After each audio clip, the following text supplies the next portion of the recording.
Shalom. Hey guys, I wanted to share something with you, and maybe this will help you or others that you know of.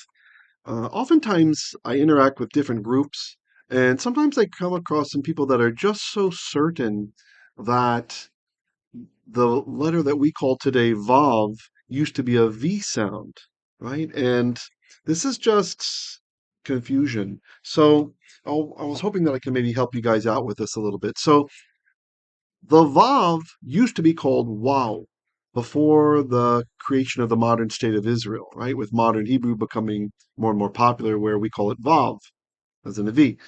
So what has happened is some people they'll study modern Hebrew first, and then they'll come and study the Tanakh, the biblical Hebrew, Tanachit, and they wanna learn, right? Usually, this is really an issue with those who are trying to say the sacred name, which we advise against pronouncing anyway. My advice is to make his name holy, which means you don't treat it like other names, which means we don't say it, right? Like a human name, or at least we limit the amount that we say it. That would be a goal, I think. But that's a whole nother topic, and I have a whole nother teaching on that.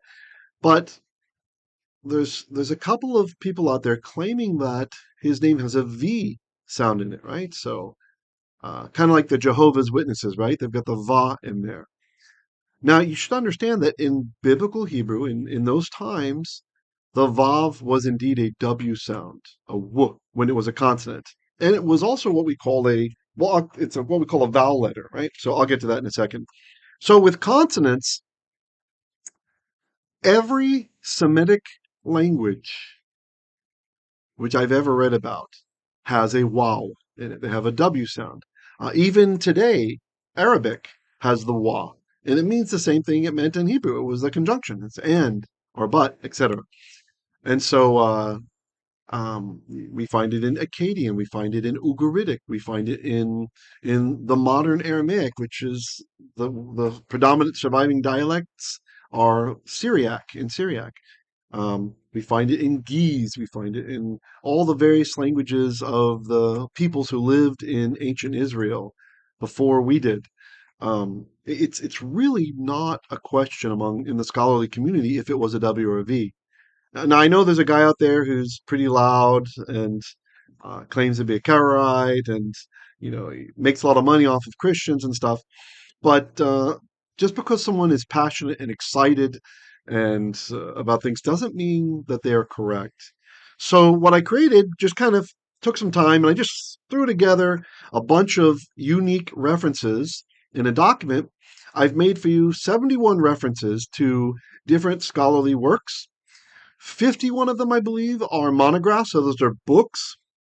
And if it's from a book, I put a little blurb in there from the book where the author is talking about the wow, right? And he's referring to it as a wow, or outright saying it's a W, or using it as a wo in transliteration, as scholars do. And then I give you if you look there's a footnote. So there'll be a little number, superscript, and there'll be a footnote that tells you the title of that scholarly work. All right. So over 51 books I've listed here, and 18, I'm sorry, not over 51 books. I think it's 51 books and 18 scholarly articles. Now, I selected these articles because that you don't have to go digging in the article. The title itself reveals the scholar's opinion about it. So these were not selected based on denomination or Jewish sect, Christian denomination, anything like that. Just scholarly work that's out there in the academy for people to review. Peer-reviewed literature, most of this is. And so I could have done more. I could have kept going, if you like, and if anybody wants, if it's really necessary to help some people. I'm just doing this to help people to kind of peer through, to sort through the dross, right?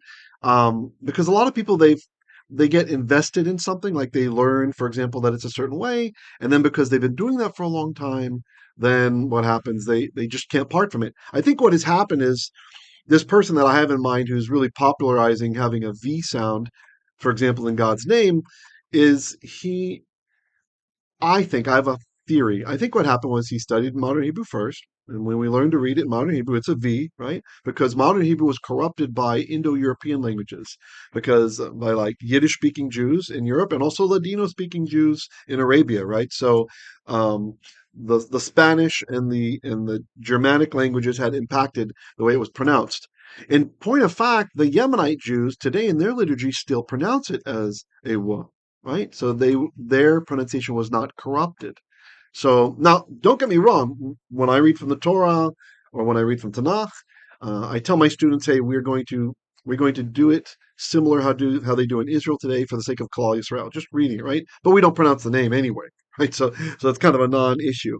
So this is something that I hope will help you guys. So anyway, so if you look at my document, oh, and I gave the title of one dictionary volume where the volume actually says some letter through wow, right? So that's 71 scholarly references in the document down below. If you look in the description here, I have a link to it. You can have it for free. I put it in PDF form.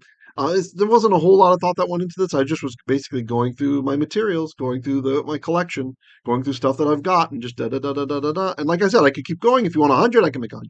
If you want 200, okay, I want 200, but maybe you could donate to the work, give a little something because I still need to feed my family, right? So there's only so much time I can spend on this. But I was thinking, 71 unique references to different scholars from different denominations and different Jewish sects. That should be enough to show that there's broad scholarly consensus that in ancient times the Vav was indeed a wow.